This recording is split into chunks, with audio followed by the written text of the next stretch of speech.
Welcome to the English News Bình Phước radio, television stations, and newspaper. And here are the headlines for today. Bình Phước review local defense work in 2022.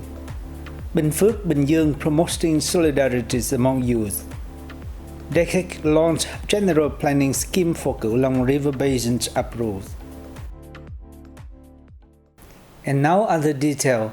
The Bình Phước Provincial People Committee held a conference recently to review local defense work in 2022. Thanks to support and direction from the Party Committee and the High Command of Military Region 7, relevant agencies in Bình Phước Province carried out various measures in a comprehensive and uniform manner to complete military defense tasks last year. Local armed forces stood ready to respond to and combat all eventualities. They joined hands with other forces to maintain sound COVID-19 prevention and control measures while ensuring social order and security. Foreign affairs work was also conducted in line with plans.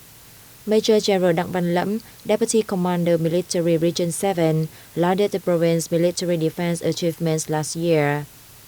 Meanwhile, Vice Chairman of the Provincial People's Committee Trần Văn My asked relevant agencies to strictly follow the party and state's direction and guidelines, as well as the Provincial People's Committee's plan on local military defense missions in 2023. The Vietnam Youth Federation chapter in Bình Phước and Bình Dương provinces held a forum recently to promote solidarity and bring local youth together. The forum was part of activity being held within the framework of the 6th Sông Bé River Camps in 2023. Participants at the forum said the bringing together of young local people should be done in a practical manner and enhance the strengths of different groups of youth. They said it is necessary to revise operations to engage more young people, suggesting that voluntary clubs, environmental protection groups, and startup clubs be improved. Ladies and gentlemen, farmers in Bình Phước province have earned higher profits in recent years after putting a cocoa cashew nuts intercropping model and applying advanced technology in their farming. The model has helped protect farmers against crop losses. Lê Văn Xuân from Cây Đa village in Phú Văn commune now earns a stable income of more than 100 million Vietnam dong a year from his 1.7 hectares of cocoa trees. Phú Văn commune has the largest cocoa cashew intercropping area in Bình Phước province with 35 hectares. Local cocoa has also found stable markets and sold at 60,000 Vietnam dong per kilo.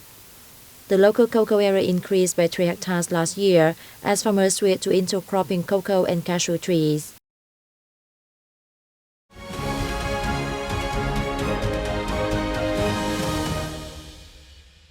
In January, Vietnam imported 7,950 tons of meat and meat products worth $16.86 million from the U.S. market.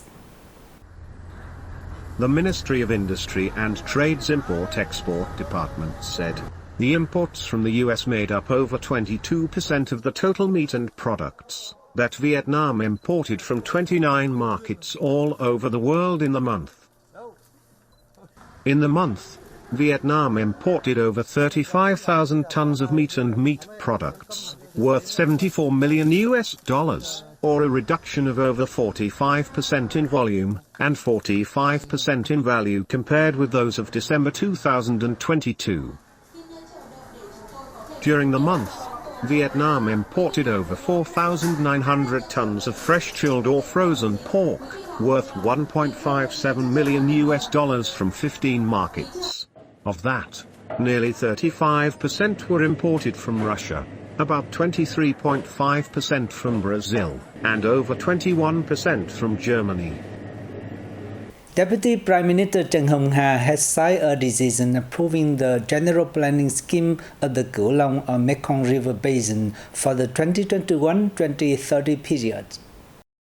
The planning scheme aims to ensure water security in the river basin, to serve socio-economic development, ensure defense security, and environmental protection. It also includes the building of a roadmap to restore degraded, depleted, and polluted water sources, and construction of a data system for the sector, given the country's digital transformation process.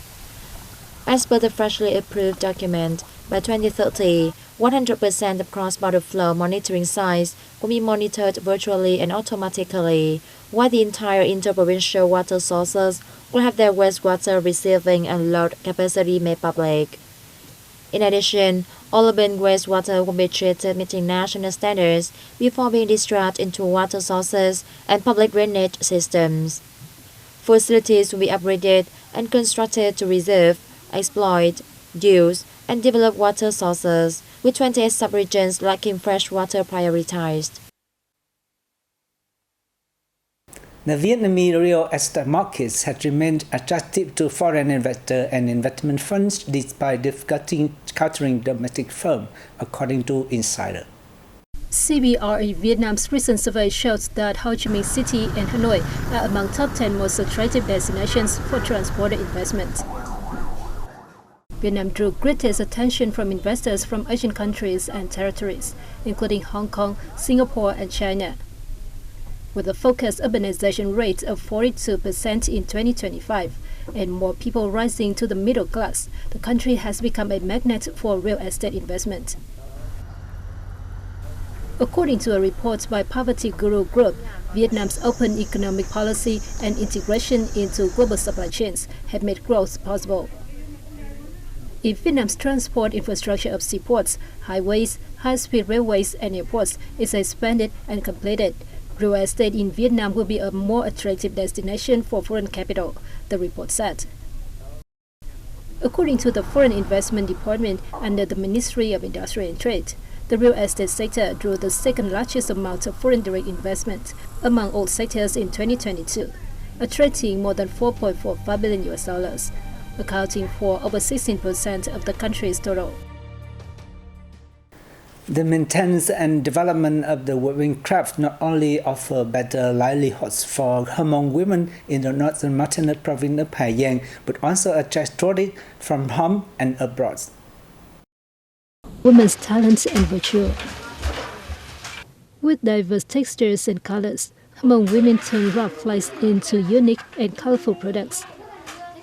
The craft not only preserves and promotes the traditional cultural values of the ethnic minority group, but also generates jobs for dozens of local women with stable incomes. In the past, linen was often used to make clothes to wear on holidays.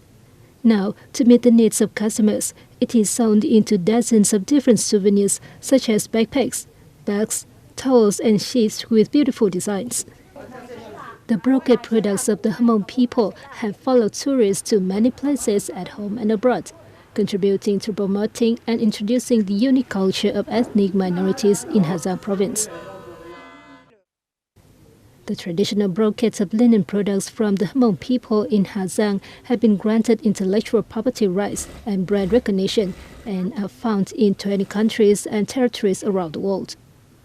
This presents an opportunity and also a challenge to improve economic value and competitiveness to help the products reach out to the world. And that's all for today on Bình Phước Radio, television station and newspaper news. Once again, thanks for watching and goodbye for now.